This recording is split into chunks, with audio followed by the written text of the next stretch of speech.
Hi everybody. Let me see. Oh, there we go. We got a little bit more light going on. Hi guys. I am trying to get some better light. Is that better? Okay.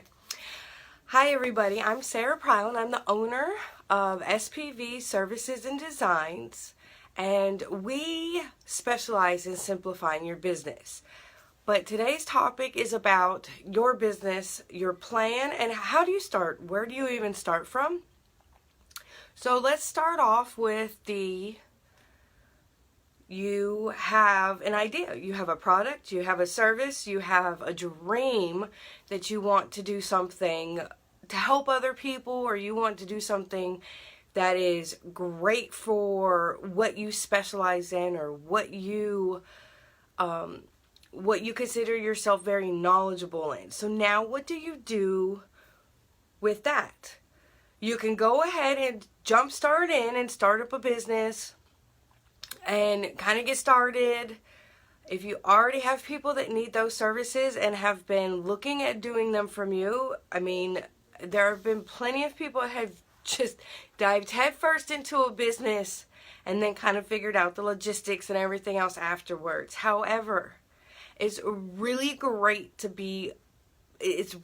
have a plan, to have something that you're building from and kind of a direction that you're going in. No business starts off just with an idea, runs off with, and everything falls into place. Unfortunately, it doesn't work that way for business.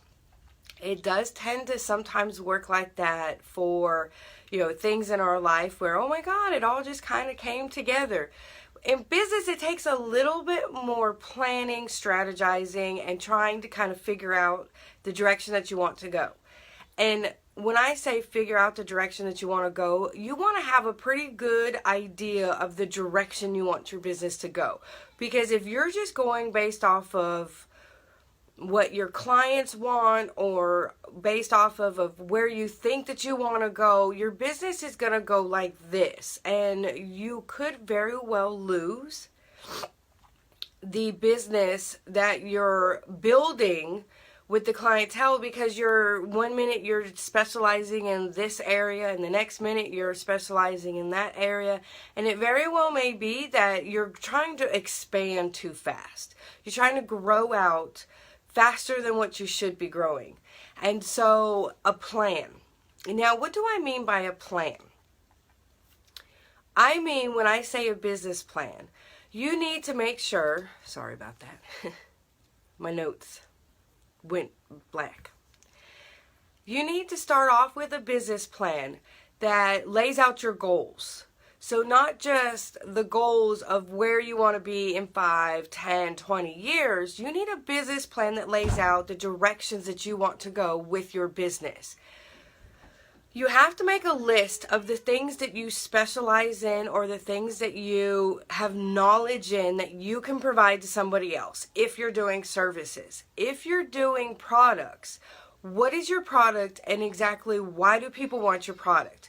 You have to really hone in on what it is that you've got that somebody needs or wants or will want. Now, when it comes to products, it's a little bit different because you have a product to sell to somebody. And most of the time, that product, nobody needs that product necessarily, but they may want that product, which is great. They have a want for it, but how do you get that product to them? You need a business plan. You need some type of plan that starts you off, that can keep you in the direction that you're wanting to go.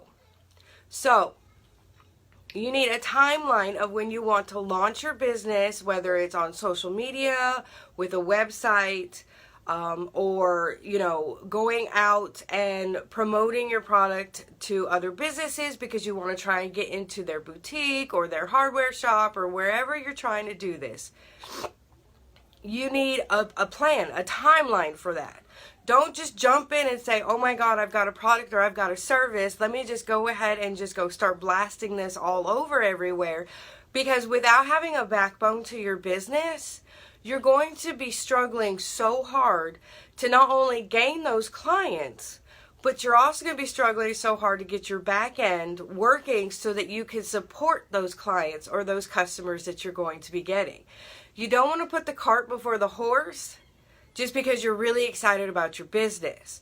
Many businesses fail because of the fact that what they do is they jump right out into that business and they automatically think, I've got people that want this. I need to get this out there now. Otherwise, I'm going to lose my business. And in reality, they're going to lose their business because they have no back end to support growing that business. So you definitely need a time frame. You need to decide, do you need a website right off the bat? Do you need an e-commerce store? You know, are you needing more to promote your business through word of mouth versus having anything to really tie your business into anything? The first thing is you need to make a list, kind of like a task list of what you want to do, like a roadmap to your success. So you want to build this, and you're going to do this as a checklist. And the reason why is because you want to make sure that you are taking every checkpoint for your business and you're checking it off as you're completing it. Because you definitely don't want to double back and think that you didn't do something and wind up not having a system there that you needed to have in the first place. So that's what you're going to do. So your roadmap or your business plan, it doesn't have to be very detailed. It doesn't have to be that detailed to the point where you know everything that you want in that business right off the bat. Because as business owners, we grow and we adapt to the things that we find out that may fit us or may not fit us. So for instance, you may have a product and somebody may love that product but want something a little bit different. That may not fit your business at that point in time. You may not be anywhere near ready to be able to do a second add-on product. For instance, you may do hair bows for little girls. Well, doing hair bows is one thing and doing headbands is something different. So it very well may be that somebody's like, oh my God, I really would love to see that bow in a headband. Well, you may not be ready to expand to the headband market at that point in time. You may be more suited just staying right where you are with your bows. And that's totally okay. You have to be comfortable in where your business grows. It doesn't mean that you're not going to get to the headband section of your business, but it just means you're not ready to grow that fast, that far out. And it just means that they know they love your product. They want your product. They're going to wait for your product, especially if you keep building a rapport with them. So you definitely want to have a good roadmap that includes your final goal of where do you want to be. Do you want to be an e-commerce store only? Do you want to be a virtual services only? Or do you want to eventually do physical services as well where you're located at? You want a good business pitch if you need to acquire any investors. Now, let me tell you something about a business pitch. Most small businesses start off without any investors. It takes their own personal money that they invest until after they've gained some revenue, they've gained profit, they've got either business services that are being sold or they've got products that are being sold. Now, with that being said, that does not mean that you don't want to have a successful business pitch already in mind and written down that you just adapt and change over time. Now, what I mean by that is your business pitch can start off very simple, very small, very concrete on your vision for your business right then and there. And in 6 months down the road, take a look at it again. 3 months down the road, take a look at it again. Change your business pitch so that you're pitching to potential investors. You're just not actually physically doing that yet. But when it comes time for you to pitch to those investors, you have a business pitch that has followed your business, has been modified as your business grew, so that you don't have to sit there and start from scratch all over again. Instead, your business pitch followed your business, and now you have one to be able to take and say, look, I need investors now. Here's my pitch. I don't have to spend hours trying to write one because I already have one that followed my business. And that's key. A lot of people, they don't think about their business pitch until they need investors. But to be a really well-prepared business owner, you've got to think about all of these things before you actually need them. So just think, you may not need it now, and you may not need it in a year, but eventually you may need a business pitch. Why not have one already ready that modifies as your business modifies? I mean, you're going to need not only do you have an awesome business pitch that has been modified, but just think about the fact that when you're trying to pitch to, if you have goods that you're trying to sell, if you're trying to pitch to another business to sell your goods for you, you have a business pitch. May need to be slightly modified from an investor standpoint, but you have a business pitch that's already written. So think about things like that you may or may not need in the future, but you can start now and have them ready to go when you do need them, if you ever do. I would rather play on the side that I need everything and then find out in a year to two that I didn't actually need it, but that's okay because I still had it. Now I can use that for something else. You want to have that business pitch to the point where you're a successful company. So you don't want to start off your business pitch, of course, and like I said, it will be modified as you grow your business, but you don't want to start off as, well, we are starting out. Write your business pitch as if you're already established, because you're going to be established before you need those investors. You need to set milestones in your roadmap to your success of your business. These are mini goals. They are not huge goals. They are not 5-year goals. They are not a year goal. These are mini goals that you can accomplish throughout the path of your roadmap to your successful business. They have to be obtainable. You can't make a goal, have it set there, and then not be able to achieve it. So take your huge goal, your goal of where you want your business to be in 5 years, and break them down. The best way to break down goals into milestones, which of course are ultimately mini goals to begin with, the best way to do this is to take your big goal of being successful and where you want your profit to be, where you want your business to be, where you want your services to be, how you want everything to look. Dream up your dream. It doesn't necessarily mean it's going to happen like that, but dream your dream of what your 100% best picture of your business is in 5 to 10 years. Take that and start breaking it down. Break it down per year. Break it down per month. Break it down per week. And each goal that you're breaking it down from, that big goal, those end up being your mini milestones. Those are your mini goals that are going to get you to that big picture. If you start off with your small goals first, but have no idea where you want your big picture to be, you're going to end up over here, you're going to end up over there, you're going to end up here. You're not going to end up anywhere where you want to be. And your business is going to wind up all over the place. Because you're going to be chasing these mini goals that were never attached to the big picture. And like I said, right now your business may be concrete and set in this dream. And in a year to 2 years, it may change and be set over here. And that's okay. Because your goals are still going to align. They're just going to have to be slightly modified to fit that new vision now. You may decide that you want to sell products. And now you actually have found out that services are more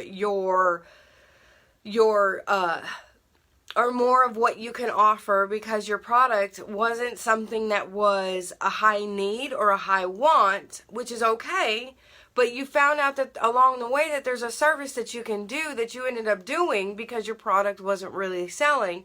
Well, your product dream business is right here. Most of those goals and visions that you foresaw in this little dream world right here of your business, your overall dream business of your products, a lot of those goals are going to transfer over here to your services and vice versa. You may have had an amazing product, but you may have added 5 more products to your business as you started growing. Well, you may have only thought about that one product. But that's okay, because most of those goals are going to transfer through because they're all along the hard 100% business line of the fact of where you want to go. It doesn't have to be specific on a product. It's just the dream envision of your business. That's what you're going for. Where you want your business to be in 5 years. Where do you want to be? Do you want to be a brick and mortar shop with an e-commerce shop, but you started off as an e-commerce shop and then you ended up being able to be a brick and mortar? That's what I'm talking about. The goals are still going to be pretty well transferable between the two. You just have to envision that nice overall business that you want and make the goals to fit it. Then you have to set tasks to accomplish these milestones. What is it going to take to accomplish these many goals along my way? I have a 5-year plan. I have my incomplete envision of my business. I've broken down my entire 100% business dream goal. I've broken it down, and I've broken it down, and I've broken it down. Now I'm broke down to weekly mini goals, which are my milestones, my monthly goals, and then my yearly goals to get up to that 5-year plan. Well, now I need to set tasks in order for me to accomplish each one of those. So I can have like a weekly goal. A monthly goal would be to set up an e-commerce shop for my products. Okay, so I need to break that down. What do I need to do every single week to accomplish that e-commerce for the month? Well, I need to find a website. I need to find somebody to build me a website if I'm going to outsource it. I need to figure out what my domain name is going to be. I need to figure out how I want my shop to be set up. I need to make sure that I either hire somebody to take photographs of my products or that I'm taking photographs of my product, either being modeled on people or being utilized, how-to videos, things like that. In order to build my e-commerce shop, I need everything that my e-commerce shop would need. I need to figure out my price point. I need to figure out if I'm going to do bundles. So all of that stuff right there gets figured out in weekly mini goals. And the reason why I say weekly and not daily, your tasks are going to be figured out daily. But you want a good overall weekly goal, because if you set daily mini goals and you don't get everything done that day, all of that stuff goes on to the next day. And what happens is it's a sandball effect. You end up piling all of these undone goals on top of other goals for the day, and you're not allowing yourself enough time to be able to get those done. So if you break down your milestones into weekly milestones and then take those milestones and break them down into daily tasks that you have to do to complete it over the week, then you're actually got something that you can work towards, and you're not going to feel overly stressed having one daily goal being this, one daily goal being that. Now you have all these individual tasks that now you have to get through in that one day. You don't want to overload yourself, because when you're developing these systems, you want to make sure that you develop them as best as you can to begin with. They're always going to be tweaked. You're always going to tweak your system, because you're going to learn as you grow what needs to be changed. And it's a proven fact. As you grow, your systems are going to have to grow with those growing changes. So don't make them so that they're so concrete that you can't change them, but make them start off where they benefit you, and you don't have to constantly change your systems because you didn't think about, growing a little bit to begin with. So your tasks, those daily tasks, are going to help you achieve that weekly milestone. Like I said, when you're doing daily milestones, you're going to have a ton of tasks to finish in order to get that one daily milestone done. And anything that's not done is going to fall over to the next day. And it's a snowball effect. If you do them based off of a week, I have a week to finish this milestone. These are my daily tasks, Monday through Friday, what I have to do to finish this one milestone. You're going to be less stressed, and you're going to take the time you need to complete those daily tasks and that milestone the right way and not rush through it. Because I can promise you right now, you rush through a lot of these systems to build your business, and you're going to have to rebuild them as you're running your business. And that always isn't ideal, especially if you end up like rocketing off the minute that you start, and you've got something that's so grand. You provide a great service to somebody, or you provide such a big, amazing product. You've got all these people that are coming at you for your services or your products. You're not going to have time to worry about your back end. And then you're going to have to worry about it because you've got all these people that you have to serve.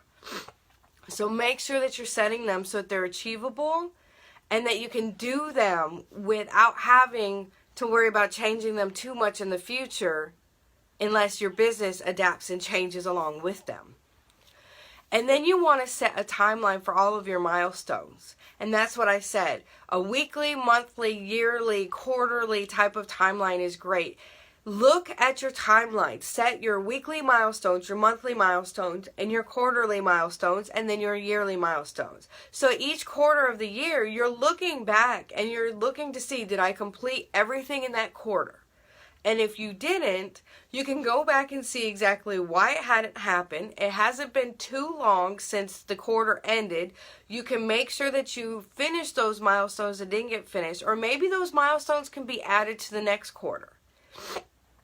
You don't want to have too many unfinished systems and milestones to the point of where at the end of the year, you finally take a look back at your timeline and you're like, oh my God, I only got half of everything I was supposed to get done. How am I going to open when I projected my open date and have already been advertising to everybody? Now how am I going to do this if I've only finished half of what I needed to finish in that 1 year or in that 6 months? So make sure that you are lining them up so that each milestone feeds off the next one. You can't have this milestone, you can't have milestone number 2 without completing milestone number 1. And if you do it that way, your milestones will feed into the next and you'll be able to complete these milestones in order and relatively on time for your timeline, to the point of where you can't actually do the next milestone without finishing the first, because you never want to do something without being able to finish what it needs from the back end. So make sure that you're starting those off. For instance, you're not going to want to start up your e-commerce shop or your website if you don't have photos of your products, if you don't even know what your services are. You're not going to want to start up a website and have absolutely nothing on it. It's not going to work that way. So you definitely want to make sure that your final goal is what you're envisioning for this successful business, because you want to have that pretty well concreted down. You want breathing room, you want growing room, but you want to make sure that you have a really good vision of where you want to go. You don't want to be so broad that you could go down so many different avenues. Pick where you really want to go. Even if you wind up not ever making it to that one vision of your business, pick that dream vision of your business, of what you want your business to be, how you want it to be, and what you want it to look like, and then break everything down based off of that vision. You're gonna end up changing things. We all do. We're human. We start off one way and then we're like, ooh, I like this way better. I fit better this way. And then we start adapting to fit that way. And it's okay, because your business will actually still like 95% in line with your original business dream. Just a few things have been tweaked, and you'll actually see that when you start working on it. Then you want to make sure, and that's why I said that your daily tasks are for your weekly milestones, is because you want to make sure that you're doing one thing, at least one thing every single day, that is to build your business, to get you where you want to go in your business. One thing every day. And it's okay if that one task is take photos of my products. That's one thing every day that you're doing that is promoting your business, that is going along with your business plan, your timeline, and you're completing tasks, and you're getting your milestones ready and completed and going. Even if you take the entire day to take photos of your products in different lighting, on different people, in different environments, it doesn't matter. You did something for your business. If you wind up and you only do one task one day out of the entire week for your business, maybe you need to relook at your business. If you're not passionate about doing something one day, every day, one thing every day for your business, maybe you need to relook at your business.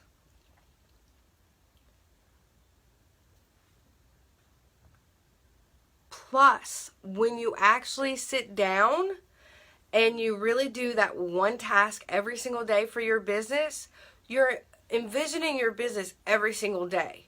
when there are changes that happen or something that, for instance, when services change, a lot of service-based businesses, they find out that that's a service that they may not want to offer anymore because it's a service that just isn't getting much ground, and it's one that, you know, it's maybe one that they're not very experienced in. Maybe they're not an experienced bookkeeper, but they had that part of their business. So they go ahead and they drop that off, but they wouldn't have realized it if they didn't do one task every day for their business, that the bookkeeping side of it just wasn't generating the revenue that they were hoping, and it wasn't really something that they're passionate about. It was just something that they added because they thought that that's what their business needed to be competitive. Never design a business plan to be competitive with everybody else. If your business plan is designed solely to compete with everybody else who does things that you do, you're setting yourself up for instant failure because you're going to be doing things that you, one, are not knowledgeable in, two, that you're not that great at, or that you're not passionate about doing, or three, you're going to be listing a service that people don't even know, that you can't even do. All you're doing is just trying to be competitive with them. If you can't develop a website, if you can't put together a great website for somebody, don't put that down as your business service. If you're not great at taking photographs, then don't put down that you give photography for businesses. If you're not good at what's another good one? If you're not good at taxes, if you're not good at helping a business with their taxes, do not list that you provide tax services. Even if you're not really, if you hide it way down there in the bottom or something like that, don't list it if you are not passionate about providing that service. Don't list that you're a graphic designer if you can't edit and alter and design graphics for people. Don't do it. It's not worth it. If you have a product that you kind of have been playing around with over here and you've been sitting there thinking, oh, well, this person over here does, necklaces and hair accessories. And you've got a necklace that you kind of made and it kind of looks okay, but you're not, you haven't really done much with it. Don't list it as a product if you're not going to be passionate about actually selling it. Because once you start listing these items, people are going to look at that. And if they already buy something from you, they're going to want to keep shopping with the same people that they've built that rapport with. And if you offer something that is subpar, you're going to lose them altogether for your business because you're not passionate about that side of your business. So be very careful about making sure that you're only supplying the services that you have, that you want to, and that you're knowledgeable about and can do. Just because this person over here has a business does not mean that you're competing with them.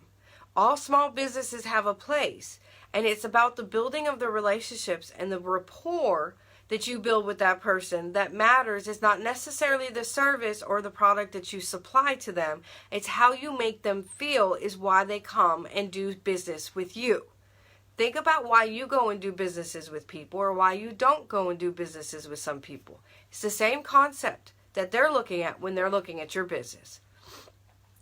One of the other big things to do when you're starting up your business is find a mentor. Find somebody that you admire that has maybe done the same business that you're doing, or maybe they've done a startup business and they're doing a direct sales business, or they're doing multi-level marketing, or maybe they own a brick and mortar shop and you're doing an e-commerce shop.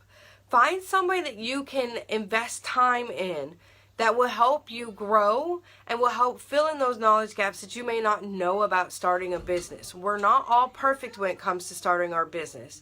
And it's really important that we have people to lean on to be able to get advice from.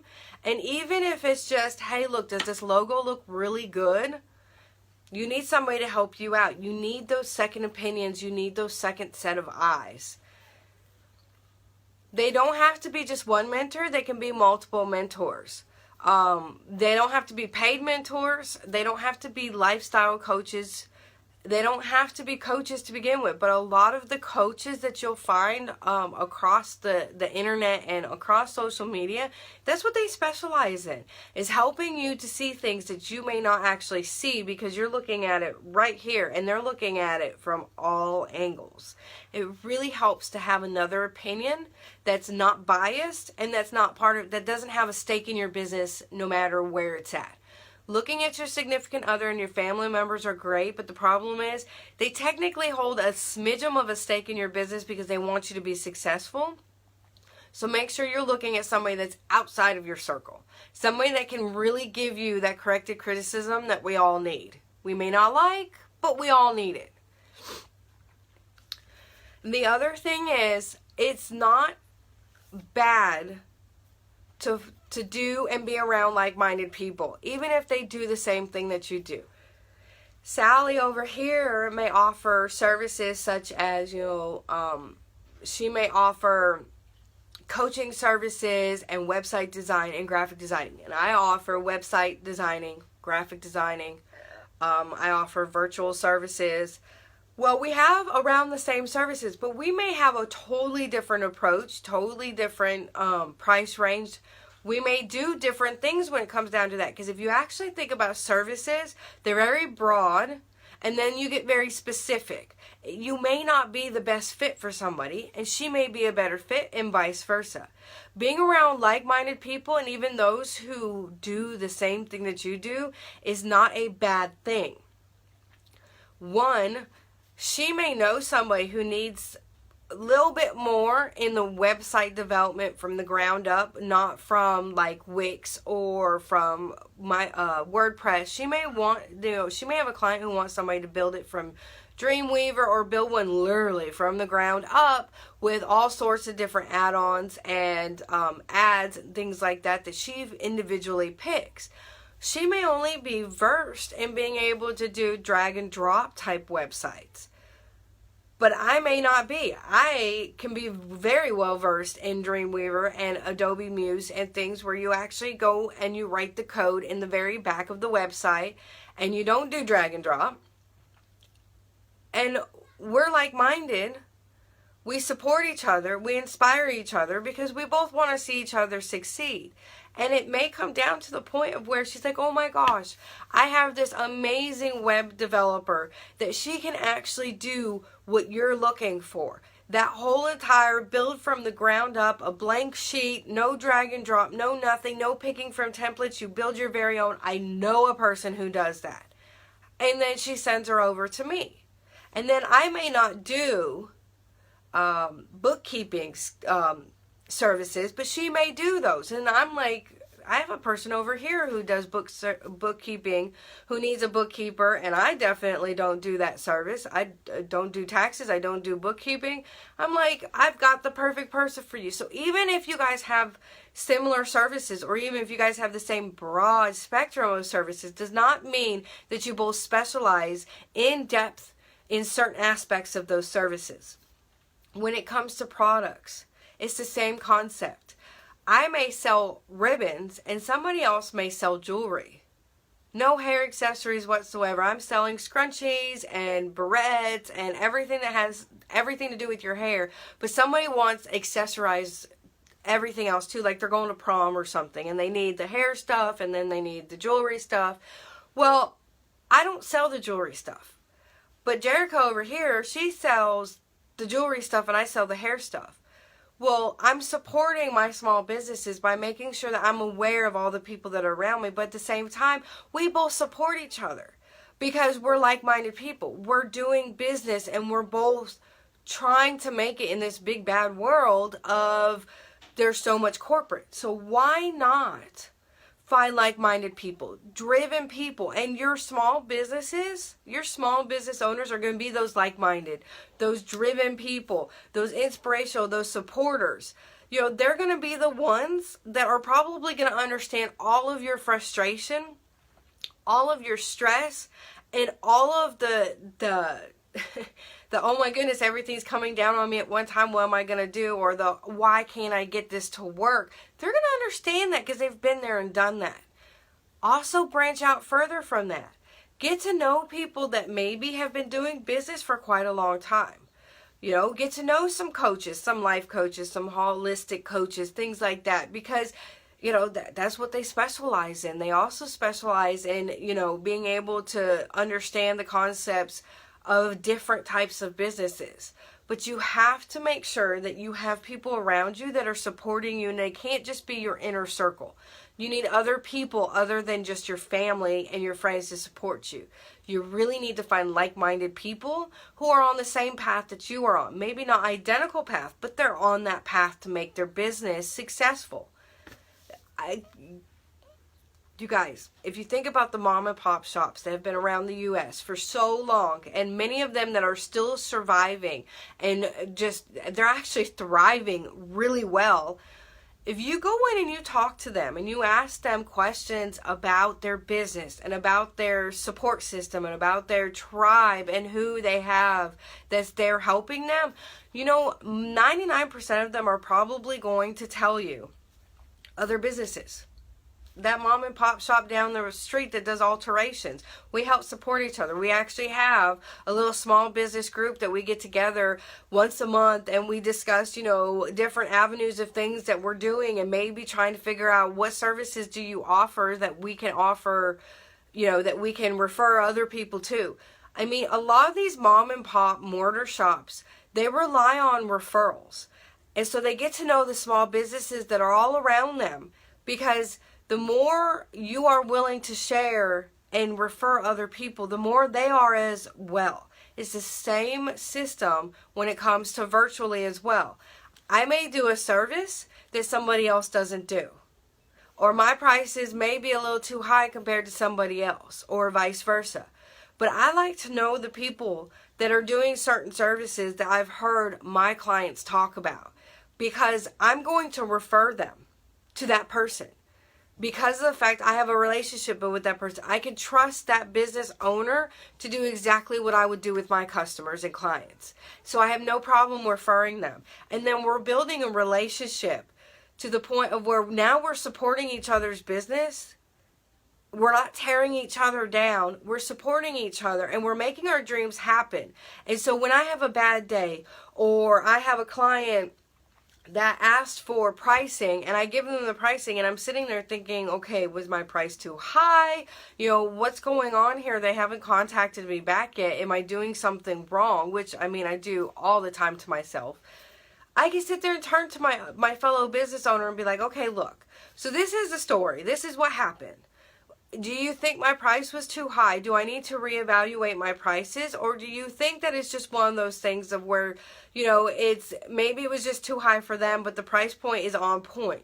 You need other people to be able to help you out with that are in business, that understand that, you know, you're trying to build a client base. You're trying to get people to come and realize that you have those services to give to them, but you are also, there's no list, there's no directory that tells you these are the prices that everybody should be offering.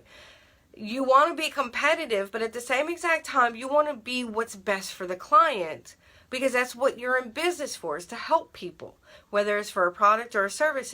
So me being able to turn around and say, look, you know, here's my situation. How do you feel about this? I can get rapport, I could get corrective criticism from somebody who's on the same playing field as I am. They may offer completely different services. They may offer a product, but they understand where I'm coming from, and they've dealt with that, or they've had experience with that, or maybe they haven't had experience with it, but maybe they can actually say, well, you know, for that type of a work, it's probably a little bit, you know, your time frame might have been too long for them. You know, maybe that's why they haven't contacted you back. Or maybe you should just, I mean, they could give you advice that you can't just get from anybody, because you want somebody who's knowledgeable in the business world to be able to help you do that. So you definitely want to find your tribe. And you definitely want to make sure that you're getting advice, and you're kind of taking strategy and steps and things from other people that they've been doing and that have worked and haven't worked. And what may not work for them may actually work for you. So don't discount something just because it didn't work for them. You really don't want to do that. So to recap for you, you need a business plan. Even if it's a basic business plan, you need something to start off with. You need something that you need to find where you want to be in the next 5, 10, 20 years. What is that overall picture of what your business is going to look like? What is it that got your blood boiling and your enthusiasm up that said, oh my God, I can do this. I want to do this. This is what I want to do. And it can't be just for financial gain. You need a bigger picture than that. What do you want your services to be doing? What do you want your product to be? And what do you want it to grow into? What do you want? Where would you be happy in your business? If you envisioned your business, what would be your happy place? What would be that place, your sweet spot of your business? Where you knew you were successful, you did it, and this is what it looks like. That's the picture you need to picture. Then you need to make a business plan with goals that are, quarterly, yearly, quarterly. Well, I would do yearly, every 6 months, every quarter, and then monthly, and then weekly. And then you need to break your weekly steps down into daily tasks of how you're going to get there. And each weekly milestone should build on the next milestone. It's the foundation in order for the next one to start. Best way to do your milestones is make sure that they have to build on top of each other. Then you know that you're on the right track. And then you want to make sure that you're always doing one thing a day. Whether it's your daily task or not, you want to make sure that you are participating in your business at least once a day. Because you may find out that the avenue that you are going down wasn't the right avenue and that you need to adapt it and change it. Make sure that you have a business pitch started for your business, even if you never need an investor. You want to make sure that, and if you're doing products, definitely have a business pitch. You want a business pitch because you want to be able to slowly adapt that as your business changes over time and gets to become a better business. Because when you have a product, you're going to want an investor at one point, whether it's an investor of where you go sell your products out of, or whether it's somebody that buys the manufacturing side of your products. Doesn't matter what the investor is, but you want to have a business pitch ready for that. And one that has evolved with your business. So start it off now. And then in 6 months, you may be changing your business pitch. And that's completely fine because that's what you want to do. If you sell services, trust me, you're going to want a business pitch. Because you may find out that there's a corporate business that can outsource some of their services to you. You want to have a business pitch as to why somebody would need to outsource their services to you. And you may need that for a small business owner. So make sure that you start up a business pitch and you modify it as you grow and change direction and adapt to what you're growing as a business. Then you want to make sure that you are finding like-minded people around you that are going to help support you and give you the corrective criticism that you need when you need it. Nobody can sugarcoat your business, and you don't want them to. You don't want somebody who's going to sit there and keep telling you, "Oh, you're doing great. Your business is gonna take off. It's just not that time right now." Or, "Oh my goodness, that product is amazing," when it's really not that amazing. You want somebody who's going to be there and give you the honest truth, whether it's a coach, a business coach, a life coach, a holistic coach, whether it's another like-minded business investee, whether it's it can even be a corporate executive who understands the idea of small business. It doesn't matter who it is. You want somebody that can be considered your mentor. You can have multiples that you actually make a tribe out of. You just want people that are going to give you the cutthroat, honest truth when it comes to your business. Nope, I wouldn't offer that just yet. I would get your feet wet in something that is a little bit more you and then get the ground running. Pick something that you can start off with and then grow from there. You want somebody to be brutally honest with you because it's your business. You want it to succeed. There's no way that you're going to succeed if somebody keeps telling you, "Oh, sweetheart, it's going to be okay." It's not going to happen. And you want to make sure that you're adapting your business plan that goes with your growing business. If your overall idea changes, it's okay, because 99% of what you developed in your business plan is going to fit that new plan. But you got to double check it.